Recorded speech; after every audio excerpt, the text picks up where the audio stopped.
sa sunod pag may negative ako na dito ako mag-request ako ngayon dito, anong gagawin sunod? Pero pag kompleto, kailangan nandito po yung pamangkin niya mismo. So kailangan papuntahin ko muna sila dito. Kaya nga po. So hindi talaga dyan po lang nilagay sa request form kasi malabo kung pakialaman nyo ang PSA. So kung ano yung talaga nilagay sa application, yun talaga lalabas. So malabo yun na dyan po lang sinulat, tapos dyan ang lumabas. So hindi pwede. Dalawang beses, sige po.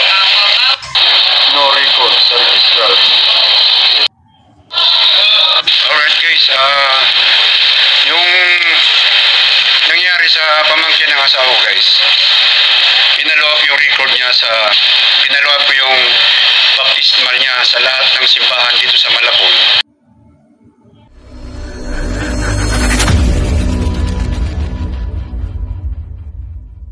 Alright guys, welcome sa Riddles TV. Okay guys, alam ko pumindot ka sa video na to dahil problema mo ang PSA, birth certificate at baptismal. Okay? So, yung nakita nyo yung video yun guys, yung video na nakita nyo, pinakita ko sa inyo sa intro natin, yun yung time na nag-aayos ako ng PSA ng pamangkin ng misis ko, no? PSA yun. Ito yung video na yan. Ayan, no? Yan video na yan. Kung gusto nyo mapanood, nandyan yung link sa description box. Kasama na rin yung baptismal nung nag-ayos ako ng baptismal ng pamangkin ng misis ko. Okay? Kwentuhan ko lang kayo, no? Yung pamangkin ng misis ko ay hindi ho siya nabinyagan. Hindi rin siya narehistro sa kanyang birth certificate. Kaya nung nag-aaral siya ng elementary, hinanapan siya ng birth certificate, sinasabihan lang yung mga doon sa probinsya na topalo, hanggang umabot na po siya ng high school, topalo pa rin ng topalo, hindi naayos ng kanyang tita doon. At hanggang sa tinudo na siya, hininga na siya, hindi siya maka-graduate kasi nga wala nga siyang birth certificate. Tapos hanggang naging, iniso pa dati yun guys ngayon PSA na So, hindi talaga inayos ng pamilya ng pamangkin ko dun sa PSA niya hanggang sa inayos ko na. So, ito yung journey ko nung inayos ko na po yung kanyang PSA para malaman din po ninyo para at least kung problema nyo ngayon, kasi sa totoo lang, ang birth certificate ay number 1 requirements po sa pag-a-apply ng trabaho.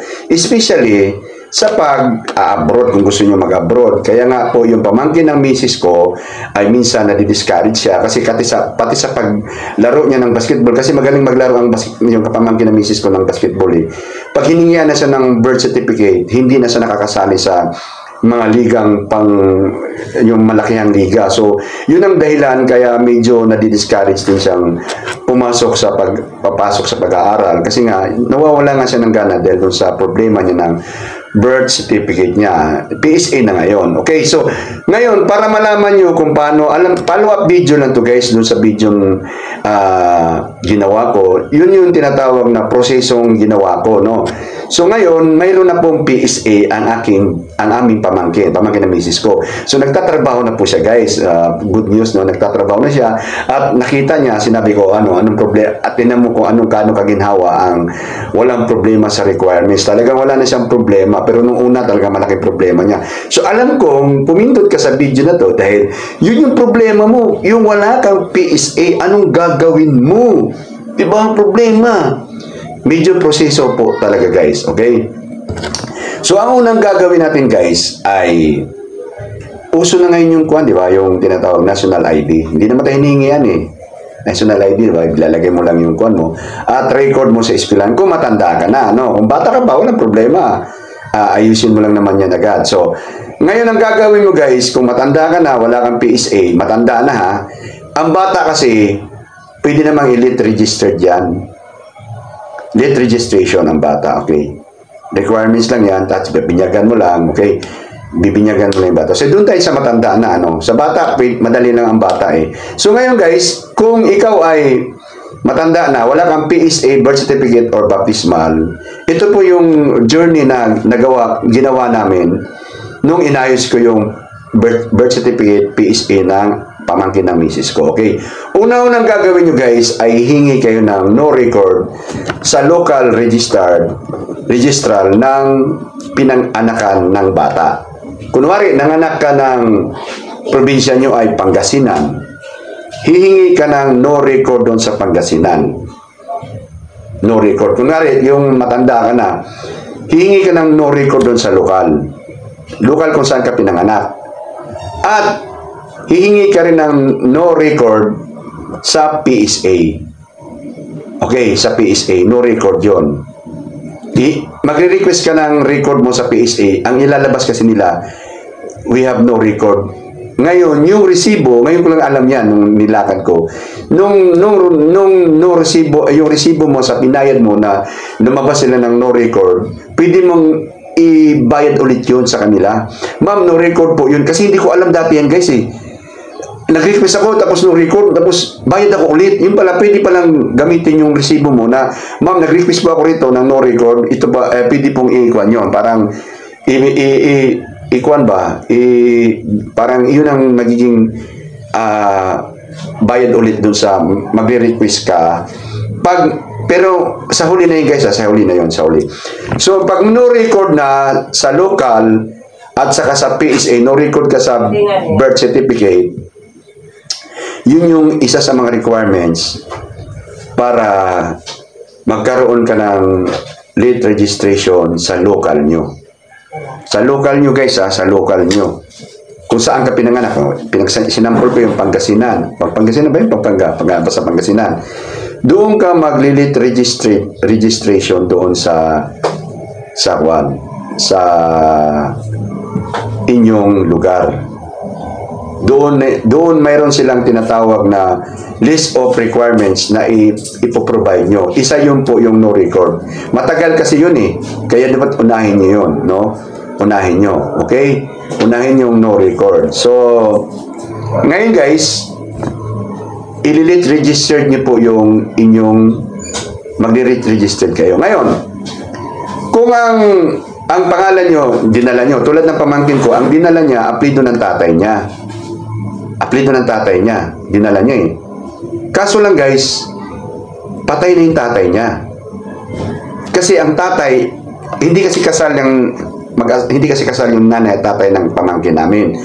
So, mangyayari, para masunod yung apelyido ng tatay niya, kasi yun ang dala niya eh, yun ang record ng eskwelahan niya eh, mayroong tinatawag na pirma yung tatay to acknowledge the child. Matanda na kasi yung pamangkin ng asawa ko, nasa senior high na. So, dapat ipipirmahan ng tatay na in-acknowledge siya para masunod lang yung apelyido ng tatay niya. Kaso lang guys, yung dahil nga hindi nila inayos ng maaga, inabutan na ng namatay na yung tatay ng pamangkin na misis ko. So namatay, wala ng tatay na tinatawag na magpipirma na acknowledge siya sa tatay niya. So wala nang pipirma, no choice tayo kundi sundin yung apelyido ng nanay. So dito kami nagka-problema guys. Kasi yung record ng eskwelahan ay apelyido ng tatay. Tapos, yung kanyang birth certificate, no choice kami kundi sundin ang apelyido ng nanay.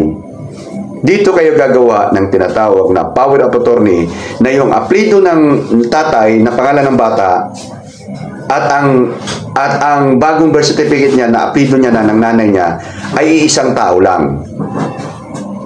Yun yung isasubmit mo sa school. Kasi yung lahat ng eskwelahan niya, elementary at saka high school, ay walang birth certificate na sinadmit. Tapos, ang apelyido ng tatay ang dala-dala niya. Ngayon, ang binibigay namin ay apelyido ng nanay na. Kasi wala ng tatay, patay na eh. So, yung power of attorney ang magpapatunay na iisang tao lang yun. Yung apelyido ng tatay na dala ng bata na nag-aaral siya, hindi nasunod yun. Kasi wala nang pipirma para i-acknowledge yung bata na, anak ko yan. Kailangan sa apelyido, pwedeng isundin yung apelyido ng tatay kasi i-acknowledge siya ng tatay. Since patay na yung tatay ng pamangkin na misis ko, so nasunod yung apelyido ng nanay. So yun yung guys ha, kaya kayo ngayon, habang buhay pa yung tatay nyo, buhay pa yung nanay nyo, ayusin nyo na yung birth certificate nyo, no? So, pag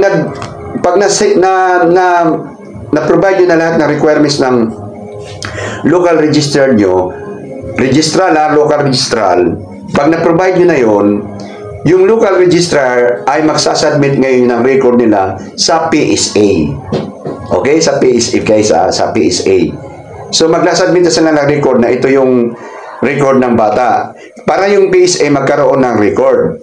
So ngayon, babalik yung PSA record sa local after 8 months or 1 year. Ganun katagal, guys.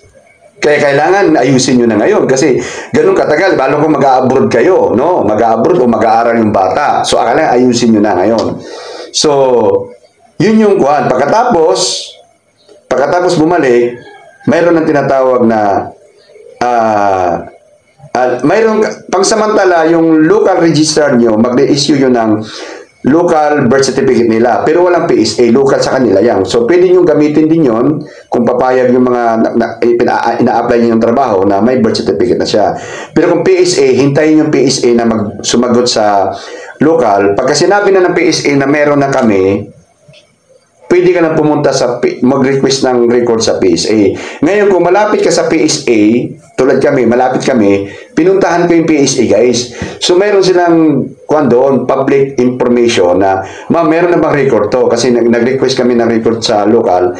At nung sinabi ng PSA, meron na, pwede na kaming mag-request ng record ng PSA. So, hindi doble ang bayad, hindi magastos ang bayad. Kasi, pag-request mo ulit, another bayad na naman no record na naman, di ba?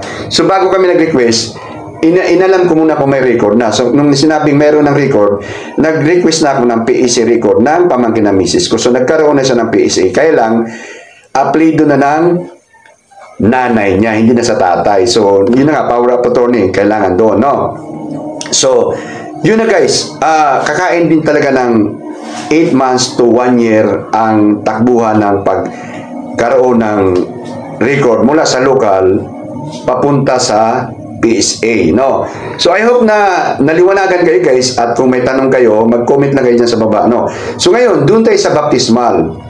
Yung pamangkin ng misis ko naman ay wala siyang baptismal. Ang baptismal kasi guys, hindi naman ganong hinihingi yan sa mga requirements sa mga trabaho. Kaso lang, hinihingi yan pag nagpakasal ka na, o kaya, hinihingi yan nga, ano relihiyon mo? Sabihin mo, katoliko ka. Tapos wala ka namang ibabigay na patunay na katoliko ka. Kasi ang katoliko, katunay na ikaw ay katoliko, may baptismal certificate ka. Ngayon, kung sabihin mo born again ka, may born again certificate ka. Bibinyagan ka. Yung ganun yun. O kaya, Muslim na kuhan, mayroon kang ganun na ikaw katunay ay Muslim ka. So ngayon, dahil nga katoliko yung pamangkin ko, ay bininyagan ko po sila, kahit malalaki na. Mayroon din akong video dyan. Ayun yung video na yan, ayan, oh. So, kung gusto niyo mapanood yung ginawa namin proseso, yung link nasa baba din, ulit, no? I-click lang lang ninyo, okay. So, ngayon, ano bang ginawa namin para magkaroon ng baptismal yung pamangkin na misis ko? Una-una, kasi nga, pinanganak sila sa Malabon. Ngayon, pinanganak sila sa Malabon, lumaki sila sa Bohol. So ngayon, nagpabinyag kami sa Caloocan kasi nasa Caloocan na sila eh. So nung pabinyag, akala ko nung una, binyagan agad. Hindi pala. Tinanong kami ng pare, saan pinanganak yung bata? Eh, nandun sa birth certificate, Malabon eh. Malabon po. Saan lumaki yung bata? Sa Bohol po. So hiningian kami ng no record of baptismal sa Malabon at sa Bohol. Bago pumayag yung pare na magpabinyag. So, ang Malabon guys, sabi ng pare, ang Malabon ay 3 ang simbahan dyan na Katoliko. Yang Katolikong 3 na yan, hihingian nyo ng raw record yon. No record. Ganun kahirap ng ginawa namin kasi nga, wala tayong magawa. Ganun ang nangyari eh. So, kinuhaan ko sila ng no record of baptismal sa 3 simbahan sa Malabon at yung pinaglakihan nilang lugar sa Bohol ng no record. Sinadmit namin sa simbahan, nakatunayan na hindi pa sila nabinyagan talaga. So, nung sinadmit namin, saka kami pinayagan na magpaminyag kahit malaki na, matanda na yung pamangkin ng misis ko. So, yung binanyagan at after 2 months, lumabas yung kanilang baptismal record. So ngayon, kumpleto na sila sa requirements, kaya nung nagtrabaho yung aming pamangkin, ay no problemo na. Mayroon na siyang requirements na mga sa trabaho. Siguro na kuwan lang niya dahil hindi na siya apelido ng tatay niya. Pero anyway, walang problema yon. Ang basta problema, importante, tuloy ang buhay niya sa pag-apply ng trabaho niya. So, naintindihan nyo na guys kung paano mag-process ng wala kang baptismal at wala kang PSA, birth certificate at baptismal. No, I hope na naintindihan nyo yung proseso at magiging gabay nyo to na video na to para ayusin yung inyong mga PSA. Alam ko maraming ganong sitwasyon. So huwag kayong mawala ng pag-asa. Mayroong tinatawag na paraan para maayos ang inyong PSA, birth certificate at ang baptismal.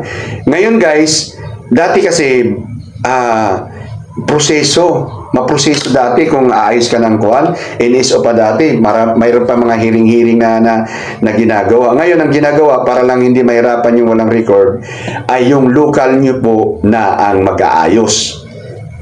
Samantalahin nyo guys kasi baka pag sa susunod na taon iba na naman ang proseso ng PSA. Naku, lalo na yung dati na mayroon pa mga tinatawag hearing na gagawin ang mag-hire ka pa ng ang laki ng gastos. So ngayon mayroon silang proseso na tinatawag na para hindi mapalaki ang gastos ay ang local na mismo ang magkakaroon ka ng late registration sa local mismo ninyo kung saan ka nakalagi ngayon. Basta saan na ipinanganak yung bata, saan ipinanganak, pwede mo doon ayusin at sila na ang magsasubmit doon sa PSA para magkaroon ka ng record. At malaking bagay kung buhay pa yung both nanay at tatay kasi pwede dahil na ang bata, nag-aaral na yung bata, tapos ang bata ay sinunod. Kadalasan naman kasi sa Pilipino, gusto ng tatay, masunod yung apelido ng tatay. So, habang buhay pa yung tatay, ay ma-acknowledge ng tatay yung bata para hindi na mahirapan. Kasi tulad kami,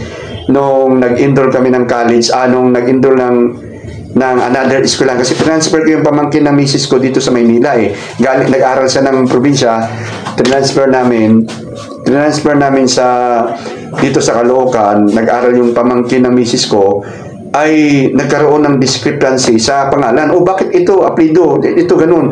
Iba yung submit, ma'am, ganito, mayroon kaming power of attorney na kasi hindi na po nasunod, kininto ko na naman yung nangyari, ganun. So meeting na naman. So, kung kayo ay buhay pa yung tatay, nanay, at ganun ang problema, huwag niyong patagalin po. Ayusin niyo na agad para hindi na kayo mahirapan. Kasi baka, alam mo naman, ang buhay natin ay hindi natin alam kung hanggang saan. Baka bigla-biglang mawala yung isa sa mga magulang ng bata at hindi pa naayos yung PSA, lalo mas mahirapan. So guys, I hope na maliwanag sa inyo itong video na to. Follow-up video ko to sa ginawa kong video na yan sa birth certificate at ito sa baptismal. Okay? So I hope na nakatulong sa inyo to sa journey ko nung inayos ko yung birth certificate PSA ng pamangkin ng misis ko at kanilang baptismal. So, I hope na magbigay ng gabay sa inyo itong video na to, makatulong sa inyo, at kung makatulong sa inyo, mabigyan nyo ng like. Ngayon, kung hindi naman, dislike the video. Ngayon, kung may mga nakaligtaan akong sinabi sa inyo sa proseso, na may tanong kayo, paano kung ganito? Paano kung ganun? Paano ganun? Mag-comment lang kayo. Sasagutin natin yan. Kasi ako mismo ang nag-ayos nung PSA at baptismal ng mga pamangkin ng misis ko. Kaya alam na alam ko at alam ko yung ginawa ko proseso para maayos. Okay guys?